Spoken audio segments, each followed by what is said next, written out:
마태복음 7장에서 예수님은 이런 말씀을 하십니다. 너희 중에 누가 아들이 떡을 달라 하는데 돌을 주며 생선을 달라 하는데 뱀을 줄 사람이 있겠느냐? 너희가 악한 자라도 좋은 것으로 자식에게 줄 알거든 하물며 하늘에 계신 너희 아버지께서 구하는 자에게 좋은 것으로 주시지 않겠느냐? 이런 말씀이요, 감동으로 다가오는 사람도 있습니다. 그런데 이런 말씀이 굉장히 불편함으로 다가오는 사람들도 있습니다. 전에 신방을 갔는데요, 한 분이 오래도록 실망하고 신앙의 방학을 맞았던 이야기를 해 주었습니다.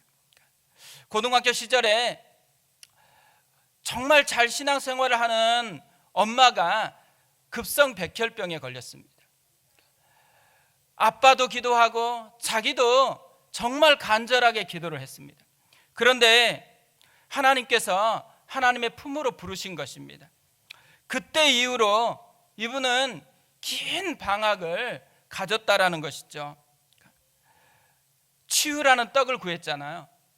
근데 돌이라는 죽음, 이것을 응답으로 받은 것 같다라고 생각했기 때문에 그렇습니다. 어떤 분들은 경제적인 회복이라는 생선을 구해요. 근데 여전히 뱀 같은 그런 응답을 받고 있다라고 생각하면서 힘들게 버티는 분들도 있습니다.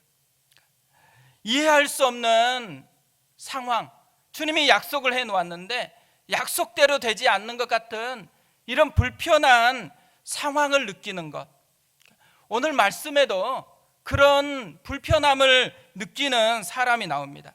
이스라엘의 초대 왕이었던 사울 왕입니다. 왕으로 다스린 지 2년이 되었을 때 문제가 생겼습니다.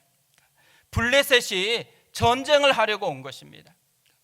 사울 왕이 나팔을 불어서 군대를 모집을 했습니다.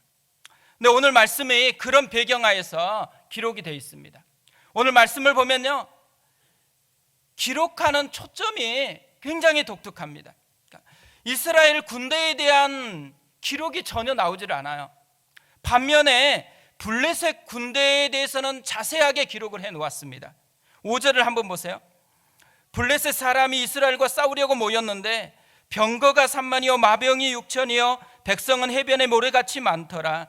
그들이 올라와 베다윈 동쪽 믹마스에 진침해 병거가 3만이고 마병이 6천이고 백성은 해변에 모래같이 많다고 합니다. 기록하는 순서를 보세요. 맨 먼저 병거예요. 그 다음에 마병이에요. 그 다음에 백성입니다. 뭘 강조하고 있는 것일까요? 강하고 센 것부터 기록을 하고 있어요. 이것을 보면은 이 기록은 이스라엘 백성들이 지금 블레셋 군대를 어떻게 보고 있는지를 잘 표현해 놓았다고 생각합니다. 이스라엘 백성들의 눈에는요, 가장 강력한 그것부터 보이기 시작한 거예요. 얼마나 두렵겠어요. 마음속에 지금 두려움으로 가득 채워져 있다라는 것이죠. 이런 모습을 한 이스라엘 백성들이 어떻게 반응할까요? 6절 7절입니다. 이스라엘 사람들이 위급함을 보고 절박하여 굴과 수풀과 바위 틈과 은밀한 곳과 웅덩이에 숨으며 어떤 히브리 사람들은 요단을 건너 갓과 길르앗 땅으로 가되 사울은 아직 길갈에 있고 그를 따른 모든 백성은 떨더라. 이스라엘 백성들이 위급해요. 그래서 절박해서 숨었습니다. 숨은 것뿐 아니에요. 도망갔어요. 그러면서 다 떨고 있다라고 얘기를 합니다. 이 싸우려고 나온 군대 모습이 아니잖아요. 싸울 의지도 없어요. 두려움만 가득하고 도망가기 바쁜 그런 진짜 오합지졸들입니다. 이런 상황인데도요, 더 큰 문제가 남아있어요. 더 큰 문제가 또 발생을 했습니다. 8절을 보세요. 사울은 사무엘이 정한 기한대로 이레 동안을 기다렸으나 사무엘이 길갈로 오지 아니하매 백성이 사울에게서 흩어지는지라. 사무엘 선지자가 약속한 시간이 됐는데 나타나지를 않는 것입니다. 사무엘 선지자가 누구예요? 이스라엘 백성들의 영적인 지도자, 정신적인 지주입니다. 두려워도 사무엘만 나타나면 다시 용기를 회복할 수 있는 그런 강력한 리더십이 있는 사람이에요. 그런데 안 그래도 힘든데요, 이 사무엘이 한마디 설명도 없이 약속 시간이 됐는데도 나타나지 않는 것입니다. 마치 이스라엘 백성들은요, 하나님마저 버린 그런 전쟁에 참여한 것 같은 거예요. 그러니까 이렇게 자기보다 센 그런 군사들이 있고, 또 자기들은 이렇게 두렵고 떨고 있는데도 불구하고 선지자가 나타나지 않았다라는 거죠. 이런 두려움 때문에 이제 완전히 폭발한 거예요. 그래서 다 흩어지고 있는 것입니다. 이것이 지금 왕이 돼가지고 2년 차인 사울에게 벌어진 그런 상황입니다. 진짜 이해할 수 없는 것이죠. 근데 그 상황이 자기에게 다가온 거예요. 우리 같으면 이럴 때 어떻게 해야 될까요? 사실 이렇게 두려움으로 인해서 불안할 때, 또 조급할 때는요, 선택하는 때가 아닙니다. 그때 선택하면 잘못된 선택을 할 확률이 너무너무 많은 거예요. 이런 때는요, 결정하는 게 아니고 자기 안에 있는 이 두려움, 불안, 이것과 싸워내야 되는 것입니다.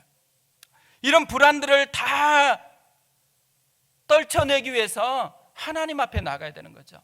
그러니까 하나님을 붙들고 하나님을 바라봐야 되는 것이죠. 그런데 사울왕은 그렇게 하지 않았습니다. 사울왕이 그렇게 하지 않음으로 말미암아서 치명적인 실수를 해요. 적어도 2가지 실수를 합니다. 첫 번째로는 하지 말아야 될 행동을 합니다. 9절을 보세요. 사울이 이르되 번제와 화목제물을 이리로 가져오라 하여 번제를 드렸더니, 제사는 제사장이 드려야 하는 거거든요. 근데 왕인 자기가 드려버렸습니다. 2번째, 더 심각합니다. 11절 12절을 보세요. 사울이 이르되 왕이 행한 것이 무엇이냐 하니, 사울이 이르되 백성은 내게서 흩어지고 당신은 정한 날 안에 오지 아니하고 블레셋 사람은 믹마스에 모였음을 내가 보았으므로 이에 내가 이르기를 블레셋 사람들이 나를 치러 길갈로 내려오겠거늘 내가 여호와께 은혜를 간구하지 못하였다 하고 부득이하여 번제를 드렸나이다 하니라. 사무엘이 왜 이렇게 했냐고 묻자 2가지 대답을 하는 거예요. 하나는 탓을 해요. 탓. 백성을 탓해요. 사무엘을 탓해요. 또 지금 이 상황을 탓하고 있습니다. 그런 후에 2번째, 변명하고요, 자기 합리화를 시킵니다. 부득이해서 번제를 드렸다라는 것이죠. 다 자기 잘못은 없대요. 이게 지금 사울의 말입니다.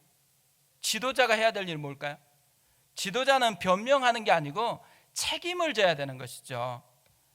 근데 책임은 못 질 망정 지금 탓과 변명으로 상황을 왜곡시키면서 부정하고 있다라는 것이죠. 문제는요, 이런 상황이 찾아왔을 때 사울 왕만 이렇게 행동하는 게 아니라는 것입니다. 신방 가서 보면요, 의외로 이런 가정이 정말 많습니다. 문제가 분명히 있어요. 근데 그 문제를 책임지려고 하지 않고 자꾸 탓을 해요. 자꾸 상대방 탓을 하다 보니까 서로 싸우고 훨씬 더 문제는 커지는 그런 가정이 굉장히 많습니다. 우리는 어떻게 반응하고 있을까요? 사실 지금 이 코로나19가 점점 우리나라만의 문제가 아니고 세계적인 문제가 되니까 완전히 경제공황이 온 것처럼 그렇게 진행이 되고 있습니다. 이럴 때 우리는 탓을 많이 하고 있을까요? 아니면 책임지기 위해서 믿음으로 반응하려고 그렇게 애쓰고 있을까요? 오늘요, 우리가 이런 상황에서 사울 왕처럼 하지 않기 위해서 어떻게 해야 될 것인지 오늘 말씀을 통해서 두 가지를 좀 살펴봤으면 좋겠습니다. 하나님을 신뢰한다면요, 첫 번째로 우리가 해야 될 건 내부의 적을 물리쳐야 한다는 것입니다. 바른 처방을 내리기 위해서는요, 먼저 바른 진단을 해야 됩니다. 사울의 문제가 뭘까요? 강한 블레셋 군대일까요? 외부의 적도 문제이지만 사울에게는요, 그것보다 더 심각한 적이 있었습니다. 11절, 12절을 다시 보세요. 사울 왕이 가진 심각한 적이 뭔지를 이 말씀이 우리에게 보여주고 있어요. 사무엘이 이르되 왕이 행하신 것이 무엇이냐 하니 사울이 이르되 백성은 내게서 흩어지고 당신은 정한 날 안에 오지 아니하고 블레셋 사람은 믹마스에 모였음을 내가 보았으므로 이에 내가 이르기를 블레셋 사람들이 나를 치러 길갈로 내려오겠거늘 내가 여호와께 은혜를 간구하지 못하였다 하고 부득이하여 번제를 드렸나이다 하니라. 단 2절이잖아요. 이 2절, 이 짧은 2절에요, 계속해서 반복하면서 강조하는 단어가 하나 있습니다. 나예요, 나. 내게서 흩어지고 내가 보았으므로 내가 이르기를 나를 치러 내가 여호와께 은혜를 간구하지 못하였다 하고 무려 5번이나 지금 반복을 하고 있어요. 그러니까 5번이나 나만 강조하고 있는 거예요. 이렇게 위기를 당하니까요, 자기 속에 진짜 자기를 지배하고 있는 게 뭔지가 드러나고 있다는 거죠. 사울 왕 안에서 작동하고 있는 게 뭐죠? 나. 그러니까 믿음이 아니고요, 자기 중심성. 그러니까 성령이 아니고 자기 욕망. 이것이 강하게 작동하고 있다는 거죠. 온 우주가 자기 중심으로 돌아가야 한다는 거예요. 그러니까 이 자기 중심성이 완전히 자기를 삼켜가지고 끌고 가는 주인이 되어버렸습니다. 그러니까 이 자기 중심성이 사울의 리더십을 다 마비시키고 파괴해버렸다는 거죠. 제가요, 지난주에 한 분, 이렇게 제가 아는 분이 글을 쏘는 걸 봤거든요. 이 코로나19 때문에요, 2주간 아이들하고 함께 집에서 뒹구니까 좋대요. 근데 엄청 힘들대요. 엄청 힘든 게 몸으로 나타나가지고 입술이 다 터져버렸다고 사진을 찍어서 올려놨습니다. 근데 가족, 사랑하는 가족들하고 있잖아요. 왜 이렇게 힘들까요? 왜 힘드냐? 제가 우리 집만 봐도 쉽게 알겠더라고요. 왜 힘드냐면 자기 중심성 때문에 그래요. 만약에 가족에 있는 모든 아이들, 또 우리가 다 서로 배려한다고 생각해 보세요. 배려해서 조금 힘들 것 같으면 서로 도와요. 그 하나도 힘들지 않고 아마 즐겁게 보내고 있을 거예요. 그런데 다 자기가 원하는 대로 해달래요. 조그만 애들은 자기하고 계속해서 놀아달래요. 그럼 조금 있으면 밥 해달래요. 엄청 힘들어지는 것이죠.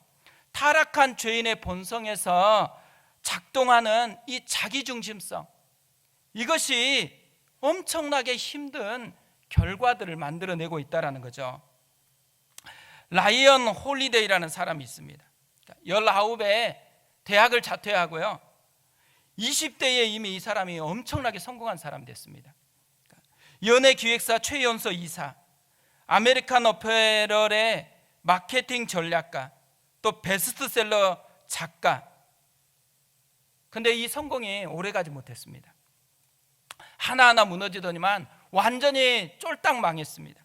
근데 이 사람이요, 이렇게 망하고 난 후에 좌절하고 낙심을 잠깐 했지만 그 후에 자기가 왜 이렇게 실패했을까?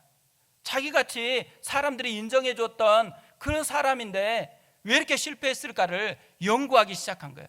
자기도 연구했지만 역사를 들여다보고 많은 사람들을 연구하다가 발견을 했습니다. 자신을 무너뜨린 게 뭔지를 깨달았어요. 자기가 발견한 게 뭐겠어요? 에고라는 것입니다. 에고. 이 에고가 뭐냐면 자신을 무너뜨리는 것이 자기 자신이 가장 중요한 존재라고 믿는 건강하지 못한 믿음 때문이었다라는 거예요. 이게 에고라는 거예요.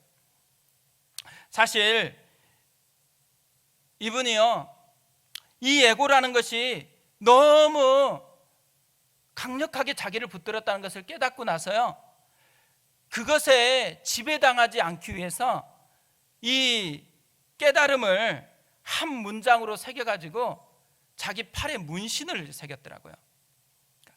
Ego is the enemy. 에고가 내 적이다. 이것을 문신으로 새겼습니다. 그리고 이 제목으로 책을 썼습니다. 사실 이 책을요, 제가 상당히 오래전에 봤거든요. 그리고 이 설교를 준비하면서 준비 다 해놨는데 앞서서 지난주에 목사님이 이 설교를 쓰셔버렸더라고요. 한동안 고민했는데 그냥 이 본문에는 이게 정말 어울리는 부분이어서 다시 이것을 쓰기로 그렇게 생각하고 말씀을 전하고 있습니다. 근데 이 책에 보면 이렇게 이야기를 합니다. 역사적으로 유명한 사람들, 내 친구들과 고객들, 동료들의 인생을 뒤바꾼 것은 모두 단 하나였다. 바로 그들의 에고다. 에고에 지배당하느냐, 에고를 통제하느냐, 그에 따라 인생은 다른 방향으로 흘러간다. 에고를 지배하느냐, 에고에게 지배당하느냐, 이거에 따라 달라진다라는 거죠. 사울 왕은요, 불행하게도 에고를 지배한 게 아니고 에고에게 지배를 당해버렸습니다. 사울 왕이요, 왜 이렇게 에고의 지배를 당해버렸을까요? 하나님의 말씀을 버렸기 때문에. 사무엘이요, 이 사울 왕의 문제를 지적하면서 2번이나 강조하는 말이 있습니다. 13절을 보세요. 사무엘이 사울에게 이르되 왕이 망령되이 행하였도다. 왕이 왕의 하나님 여호와께서 왕에게 내리신 명령을 지키지 아니하였도다. 명령을 지키지 않았다라는 거예요. 말씀을 버렸다라는 거죠. 14절 또 보세요. 또 다시 강조합니다. 여호와께서 왕에게 명령하신 바를 왕이 지키지 아니하였으므로 그래서 버림을 받게 되었다고 그렇게 이야기를 합니다. 결국요, 하나님의 말씀을 가까이 하면 자기 중심성에서 벗어날 수 있다는 거예요. 그런데 말씀이 없었기 때문에 자기 중심성의 포로가 되어버렸다는 거죠. 에고의 포로가 된 채로 끌려다니게 되었다는 것입니다. 근데요, 심각한 것은요, 이 말씀이 없어지니까 자기 중심성의 포로가 되니까요, 어디까지 무너지냐면 예배마저 자기 중심적으로 그렇게 접근하고 있다는 거죠. 사울은 내가 여호와께 은혜를 간구하지 못하였다고 하면서 부득이 번제를 드렸다라고 그렇게 얘기합니다. 이 말을 보면 한편으로 보면 하나님을 기억한 것 같지만 그러나 실제로 보면 다른 내용이에요. 예배마저 자기 승리의 도구로 전락시키고 있다는 거죠. 하나님이 영광 받으시는 게 중요한 게 아니에요. 하나님도 자기가 승리하기 위해서 자기를 섬겨야 되는 종으로 여기고 있다는 거죠. 그래서 내가 이렇게 5번이나 반복하면서도 하나님에 대해서는 딱 한 번 얘기해요. 그것마저도 왕이신 하나님을 예배하기 위해서 부르는 것이 아니에요. 자기를 도와야 되는 그런 섬기는 종으로서 하나님으로 접근하면서 하나님을 부르고 있다는 거죠. 자기 중심성 때문에요, 예배마저 무너지고 있다는 거죠. 더 이상 하나님을 경배하는 예배자가 아니에요.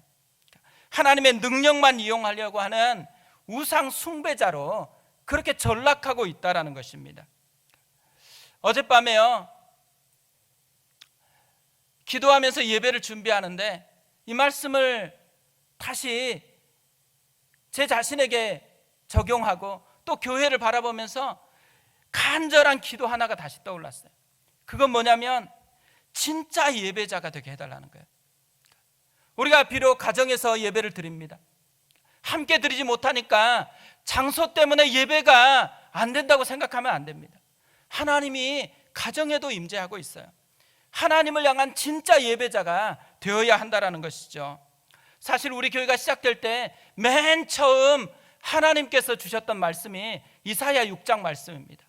하나님의 영광을 보는 예배자가 되는 것, 하나님의 영광을 경험하는 예배자를 세우는 그런 교회가 되라고, 하나님께서 그런 교회가 필요하다고 교회를 개척하라고 우리를 보내신 것입니다. 사실 코로나 때문에 우리가 기로에 서 있는 것 같습니다. 진짜 예배자가 될 것이냐, 아니면 우리도 사울처럼 자기중심적으로 하나님을 이용하는 우상 숭배자가 될 것이냐, 이 기로에 서 있다라는 것이죠. 자기중심성을 깨고 하나님의 말씀을 붙들고 진짜 예배자가 되는 그런 은혜가 우리에게 임하였으면 좋겠습니다. 두 번째로, 하나님을 신뢰한다면 변명이 아니라 회개해야 한다라는 것입니다. 리더의 용기라는 책이 있거든요. 이 책은 7년 동안 전 세계 변화와 혁신을 주도했던 리더들과 팀을 연구한 결과를 기록한 책입니다.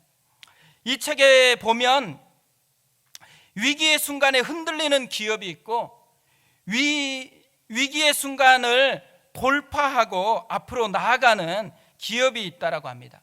이 두 기업의 차이를 리더십의 차이라고 그렇게 이야기를 해요. 그런데 위기를 돌파하는 대담한 리더들의 특징이 뭐냐? 정답을 가진 척하지 않았다고 합니다. 그리고 더 중요한 것, 자신의 부족함을 솔직하게 인정한다고 합니다. 진짜 용기, 리더가 내야 될 진짜 용기가 뭐냐면 척하는 용기가 아니고 자기의 연약함을 솔직하게 인정하고 함께하는, 그것이 진짜 용기라는 거죠. 만약에요, 사울 왕이 이런 리더였으면 어떻게 됐을까요? 백성들이 지금 두려움에 떨고 있어요. 백성들에게 당신들만 두려운 거 아니다고, 나도 두렵다고. 하지만 전쟁은 하나님께 속해 있으니까 하나님을 바라보자고 한마디만 했다면, 자신의 연약함을 인정하면서 함께 우리가 이것을 돌파하자고 한마디만 했다면 아마 오늘 이야기는 다른 방향으로 흘러갔을 겁니다. 그런데 사울 왕의 슬픔은요, 진짜 용기를 내야 될 때 용기를 갖지 않는 거예요. 오히려 남을 탓하고 핑계만 되었다라는 것이죠. 사실 이 말씀을 묵상하다가요, 제 개인적으로 가장 마음이 아팠던 구절이 있습니다. 가장 마음이 아팠던 구절은 15절입니다. 15절. 사무엘이 일어나 길갈에서 떠나 베냐민 기브아로 올라가니라. 사울이 자기와 함께한 백성의 수를 세어보니 600명 가량이라. 사무엘과 사울의 대화가 끝난 후에 일어난 일이에요. 사무엘은 길갈을 떠나서 다른 곳으로 가버립니다. 사울이 뭘 해요? 사울은 남아있는 백성의 수를 세어보고 있다고 얘기를 합니다. 사무엘이 떠나려고 할 때 진짜 사울이 했어야 되는 일, 그게 뭘까요? 백성 수를 세는 게 아니에요. 사무엘의 바짓가랑이라도 잡고 잘못했다고 한 번만 도와달라고 회개하고 하나님을 다시 붙들어야 됐던 것이죠. 근데 사울은 그렇게 하지 않았습니다. 사울이 회개하지 않아서 잃어버린 게 있어요. 뭘까요? 하나님의 약속, 하나님의 꿈, 하나님이 함께하는 삶, 하나님의 임재의 능력 다 잃어버렸습니다. 근데 사울에게는요, 이게 크게 보이지 않았어요. 뭐만 크게 보이는 거예요? 자기와 함께 지금 당장 싸워야 될 남아있는 군사, 그 수가 자기에게 더 중요하게 여겨졌다라는 거죠. 하나님은요, 회개를 원하세요. 그래서 사무엘을 보낸 거죠. 또 그래서 사무엘을 통해서 이렇게 마음 아픈 직격탄을 날리게 한 거죠. 그런데요, 회개하지 않고 핑계만 대다가 결국엔 또 뭐야? 백성의 수만 세고 있다라는 거죠. 너무너무 안타까운 거예요. 이걸 보면서요, 회개하는 게 쉬운 게 아니다라는 것을 깨닫습니다.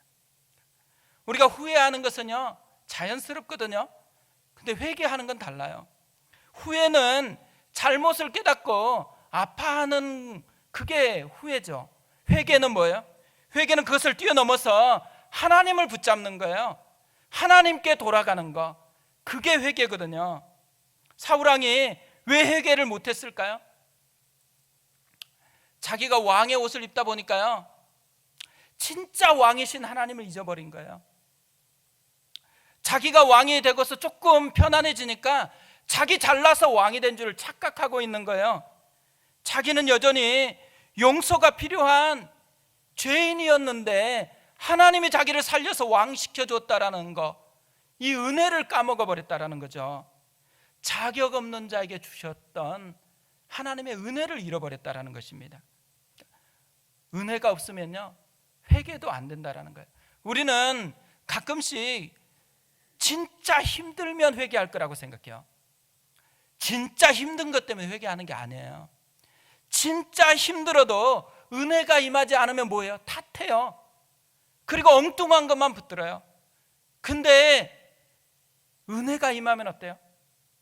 은혜가 임하면 하나님 앞에 회개하면서 다시 회복하게 하는 디딤돌을 놓게 되어진다라는 거죠. 성품이 좋아서 회개한다고 생각하면 큰 착각입니다. 훈련되어서 회개한다고 생각하는 것도 큰 착각이에요. 회개는요, 겸손의 문제거나 성품의 문제가 아니에요. 회개는 하나님의 긍휼이 느껴지느냐, 하나님이 날 용서해 주신 그 사랑이 느껴지느냐, 거기에서 우리의 회개가 시작이 되어진다라는 거죠. 지금도 주님이 진짜 열심히 하고 있는 것 하나가 있습니다. 이것을 요한계시록 3장 20절에서 이렇게 이야기를 합니다. 볼지어다 내가 문 밖에 서서 두드리노니 누구든지 내 음성을 듣고 내 문을 열면 내가 그에게로 들어가 그와 더불어 먹고 그는 나와 더불어 먹으리라. 예수님이 문을 두드린대요. 계속해서 두드려요. 열기만 하면 들어가서 함께 하려고, 열기만 하면 회복시켜 주려고, 열기만 하면 모든 죄악을 이미 담당해 주신 그리스도의 은혜의 옷을 입혀 주려고 두드리고 또 두드린대요. 회개하고 자신에게 베푼 은혜를 붙들으라고 문을 두드린다라고 얘기를 합니다. 우리가 해야 될 거, 이 두드리시는 주의 음성을 들어야 됩니다. 이 두드리시려고 사람을 보내고 말씀을 보내고 마음을 열고 주의 은혜를 붙들으라고 속삭이시는 성령의 음성을 들어야 된다라는 거죠. 사실 우리가 이렇게 보면요, 사울에 대한 이미지가, 이 사울 왕에 대한 이미지가 별로 좋지 않거든요. 그러다 보니까 사울 왕이 원래부터 그랬다고 생각하는 분들이 참 많습니다. 근데 사실은 아니에요. 사울 왕이요, 원래는 되게 멋진 왕이었어요. 그러니까 오늘 본문은 두 번째 전쟁 이야기거든요. 첫 번째 전쟁 이야기가 있습니다. 2년 전에 첫 번째 전쟁이 일어났을 때는요, 사울 왕이 진짜 멋지게 자신의 리더십을 발휘합니다. 근데 지금과 그때 차이, 어떤 차이가 생겨났을까요? 사무엘상 11장 6절 7절에서 이렇게 얘기를 합니다. 사울이 이 말을 들을 때에 하나님의 영에게 크게 감동되매 그의 노가 크게 일어나 한결이의 소를 잡아 각을 뜨고 전령들의 손으로 그것을 이스라엘 모든 지역에 두루 보내어 이르되 누구든지 나와서 사울과 사무엘을 따르지 아니하면 그의 소들도 이와 같이 하리라 하였더니 여호와의 두려움이 백성에게 임하매 그들이 한 사람같이 나온지라. 첫 번째 전쟁에서는요, 무엇으로 시작했냐면 하나님의 영에게 크게 감동됨으로 성령의 충만함으로 하나님께 붙들림으로 전쟁을 시작했다라는 것이죠. 이렇게 하나님의 영의 감동이 되니까 어떤 역사가 일어났다라고 얘기해요? 여호와의 두려움이 백성에게 임하였대요. 강력한 리더십이 작동이 되었대요. 근데 지금 어때요? 리더십 하나도 없어요. 다 도망가요. 다 두려움에 떨고 있어요. 그런데 뭘 못 깨달아요? 자기에게 뭐가 문제였는지. 첫 번째와 두 번째 차이는 딱 하나밖에 없습니다. 뭐만 차이가 있어요? 하나님의 영의 감동이 됐느냐, 자기 힘으로 하고 있느냐, 이것밖에 차이가 없어요. 뭘 깨달아야 되는 거예요? 자기 힘으로 싸우려고 하는 게 아니고 하나님의 영을 붙들어야 되는 거죠.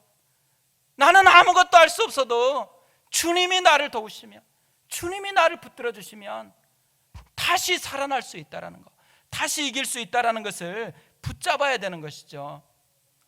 우리가요, 신앙생활한다, 내가 교회 다닌다, 내가 믿음 생활한다, 이거 자랑하면 안 됩니다. 이게 무슨 힘이 되겠어요? 우리의 힘은요, 내가 신앙생활 한다라는 것에 나오는 게 아니에요. 성령에 사로잡혀 있느냐, 하나님의 영에 감동되어 있느냐, 그렇지 않느냐가 가장 중요한 문제인 거예요. 자기 힘만으로 사는 사람 가장 위험합니다. 자기에게는 능력이 없어요. 하나님만이 우리의 능력이라는 것이죠. 우리가 위기 때 하나님을 붙드는 지혜가 있어야 됩니다. 하나님을 붙들고 씨름해야 된다는 거죠. 그러기 위해서 뭐가 필요하겠어요? 말씀이 필요해요. 말씀이 없으니까 하나님을 못 깨달은 거잖아요. 말씀을 붙들고 하나님을 말씀 속에서 발견하고 그 말씀 속에 역사했던 하나님이 오늘 나의 삶에서 나를 인도하는 참된 목자이심을 발견하는 것, 이것이 우리의 능력이라는 것이죠. 지금도요, 우리 곁에는 사울 왕과 같은 위기 앞에 놓여 있는 분들이 정말 많습니다. 코로나 위기 때문에 점점 더 이런 분들이 많아질 수가 있습니다. 이럴 때 우리가 뭘 해야 될까요?